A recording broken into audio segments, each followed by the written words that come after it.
you, Governor. Thank you, First Gentleman Andy Moffett. Thank you, Anthony, John, and Larry. And thank you again for all the staff who are here. Thank you, Chairman Bennett, the House Environment Chair, for being here too. I know you're a great outdoor enthusiast.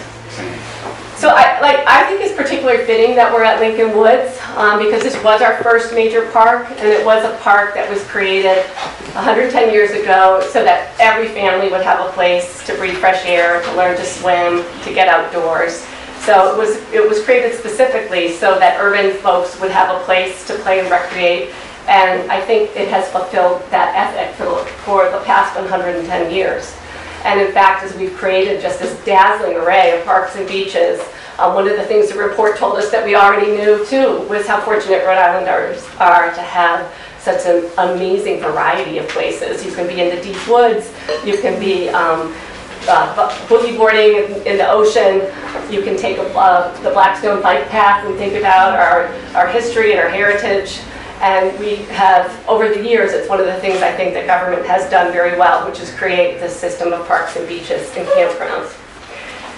So I won't reiterate what other folks said, but I do want to say this report that we had done, we had already, a couple years before at the governor's request, done an economic study that showed both that we have over 9 million visits per year, and we have hundreds of millions of dollars coming into our economy and thousands of jobs that are associated with our park system. And then we had this report done, which gave us very specific recommendations for how to improve the park system. So among the things that we look to do are things like working further with partners and with concessioners, having a business office that looks at how we might, I know that we have a representative from REI here, how we might have more opportunities for people to do more things outdoors, to have those naturalist programs again, music at Rocky Point, the kind of things that that we used to be able to do. So that's one set of things. We're also we haven't raised any fees for over 17 years. So one of the things that the consultants pointed out was that for things like our campgrounds, we're charging what we charged 17 years ago, and it's way less than people pay for similar facilities.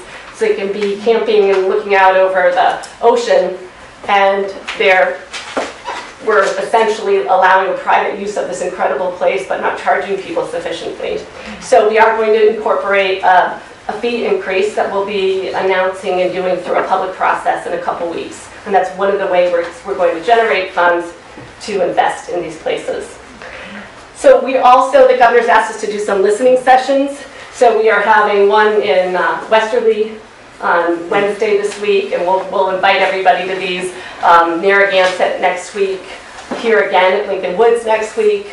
We're going to have one in Bristol and get out there, talk about the report, talk about the importance of our parks, and then hear people's stories and hear people's recommendations. The governor mentioned this is part of a multi-year effort.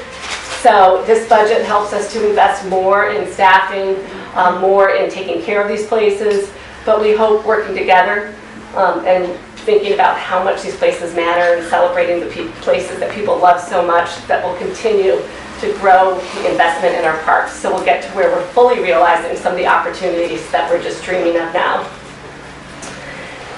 So sometimes I say to the governor, I think our parks are loved to death because we do get so many. We get over 1 million visits at places like this, places like Brenton Point, Colt Park.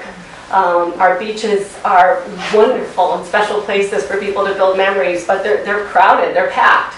So I think that with the pride that we take in these places, with how much they matter to people, we are a place where every single person can have access to a beautiful natural spot, and we would want to have these places open and available to enrich people's lives, to keep them healthy, and to celebrate what's really best about Rhode Island.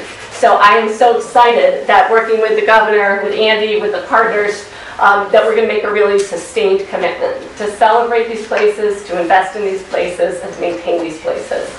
So this is the beginning of a process that's going to move rather quickly. We hope people here who love the parks and beaches and campgrounds and bike paths will talk to their legislators.